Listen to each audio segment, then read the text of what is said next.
And joining us live in the studio is Itoha Egbedion, who is the Manager, Quality, Health, Safety and Environment at Daystar Power Group. Good to have you here. Thank you, Amaka. And it's the International Day for Women and Girls in Science, and that's why we have you here. So first things first, at what point did you discover that you are passionate about sciences? For me, I don't think there's a point in my life that I decided I wanted to always do science or engineering.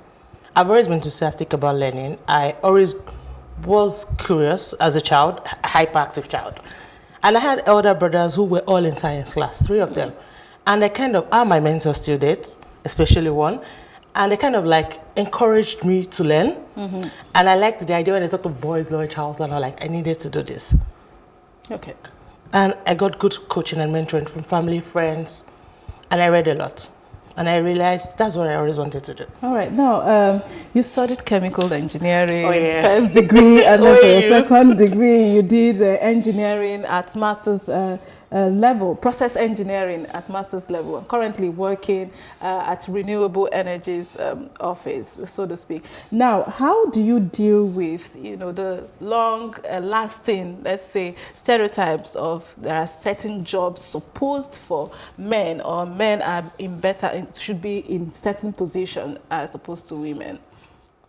Okay, so that stereotype was way long ago. Okay. And are you saying it's no more there?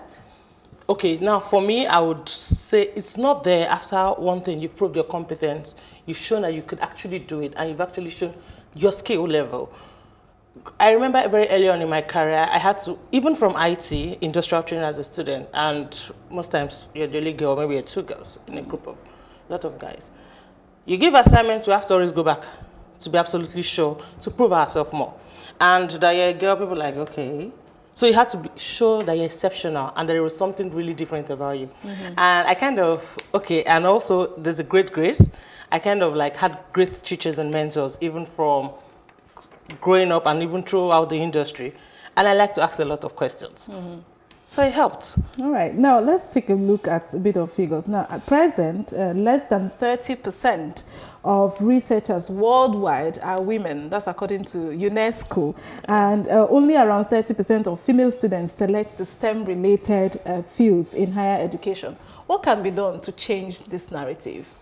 Okay, and that's also going to be in line with the SDG goals, Goal 5 for gender equality, and also STEM actually counts for girls especially.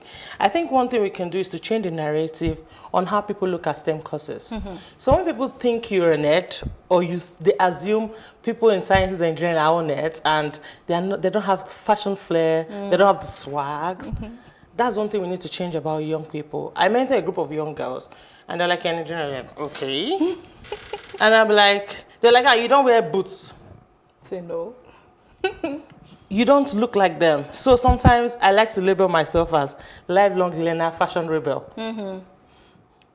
So sometimes we need to actually change the narrative and let people see a field as attractive as teachers, teachers for young children, teachers even as parents. We need to show our kids what's fun about science. One of the reasons that made us engineers, doctors, geographists, and a whole lot of other fields were because we had interest and people to come and build those interests. A lot of kids they're multi-talented. Sometimes, I'm sure growing up, my father thought one time, oh, she's a good orator, she'll be a lawyer. Later, oh, she's caring, she can be a doctor. But I chose what I wanted. And I feel that every child has the right to choose what they want, but you can also help bring out other skills they have so that they can choose. And at the end of it all, the most important thing is having a choice. We cannot push our girls into STEM if that's not what they want to do. Were your parents disappointed in you? Oh no, my mom is really proud. Okay, good.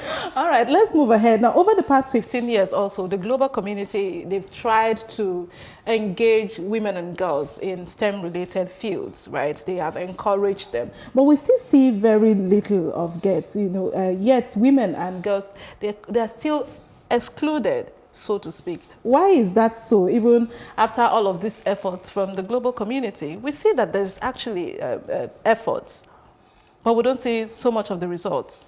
I think sometimes we need to localize our efforts. Now, if you have a solution that works in part A, it does not work in point B.